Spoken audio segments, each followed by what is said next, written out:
dia tersenarai di antara salah seorang billionaire di dunia dalam Forbes.com.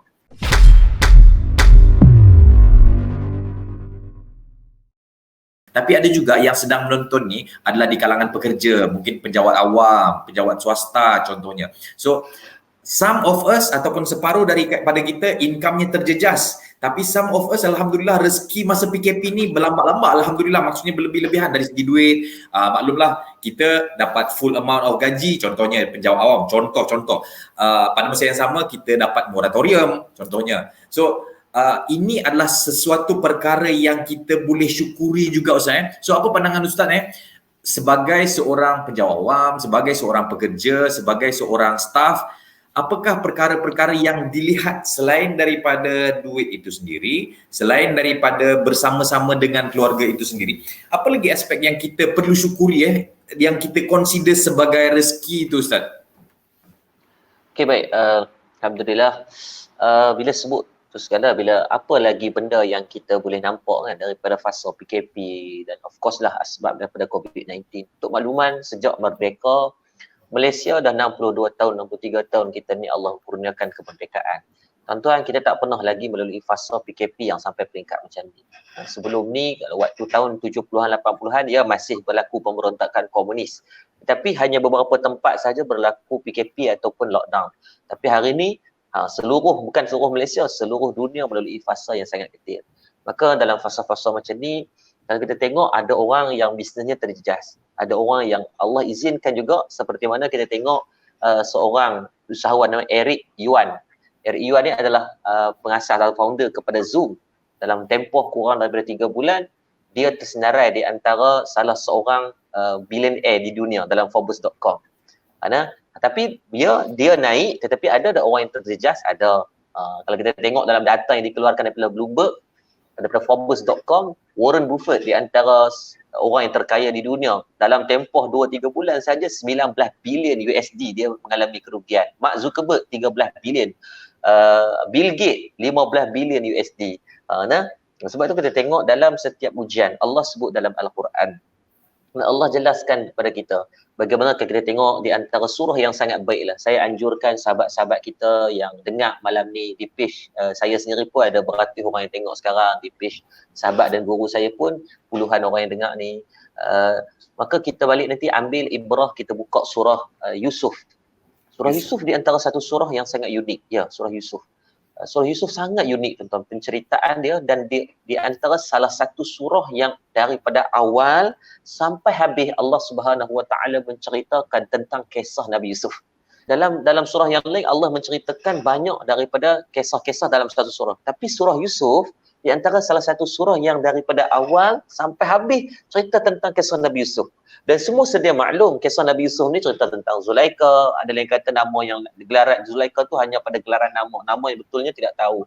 Bersama dengan pemimpin Mesir ketika tu. Dan di antara poin penting dalam tu, di antara ayat ke-47, Allah menceritakan bagaimana Nabi Yusuf AS dan kerajaan Mesir ketika itu diuji dengan kegawatan ekonomi. Dan kalau kita tengok kegawatan ekonomi yang berlaku di zaman Nabi Yusuf itu bukanlah biasa-biasa. Kalau orang budak-budak panggil bukan kaleng-kaleng. Bukan besya-besya kan dia kata kan. Kerana sehingga kan selama 7 tahun Tuan Rizal, tuan-tuan, bayangkan kegawatan ekonomi mana pernah dalam sejarah tahun 88, 89, 97, 98, 2007, 2008 dan sekarang adalah 2020.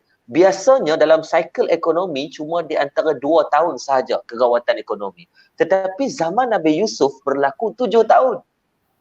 Dan bagaimana Allah dah memberikan formula dalam ayat ke-47 ketika berlakunya kegawatan ekonomi apa yang kena buat. Sebab tu kata betul lah Al-Quran ni asyifa lah. Penyembuh, sehingga kan Allah cerita tentang ekonomi. Bagaimana nak mentadbir ekonomi dengan cara yang begitu baik. Detailnya Al-Quran ini sehingga kan sampai peringkat ekonomi pun cerita. Cerita bab sains, zarah Allah dah cerita dah. Cerita bab darah, cerita bab air. Segala mak nenek benda dah ada dan terkandung dalam mukjizat Al-Quran.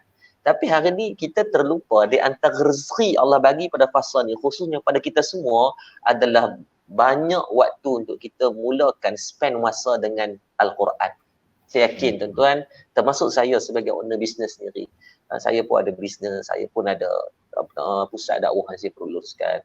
Ya, kita bergerak mungkin di atas menguruskan pusat dakwah, tetapi terkadang dari satu sudut kita sedang menzalimi hak diri sendiri, kita jarang baca Quran. Kan? Kita sibuk sangat dengan dunia kita. Salah ke tak salah? Kita ada tanggungjawab, kan? Kita ada tanggungjawab dengan staf kita, dengan isteri kita, dengan anak-anak. Tetapi dari sudut yang lain, kata guru saya, dia kata ingat, roh kita perlukan makanan. Roh kita ni, roh yang kita tak nampak di mana ni, diperlukan makanan.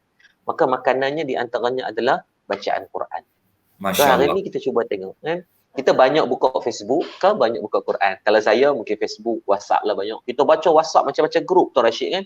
Kita ada grup alumni sekolah, kan? Grup alumni universiti, grup kampung, grup taman, grup apa lagi, kedai tom yam, grup janda berhias. Habis segala semua jenis, kan?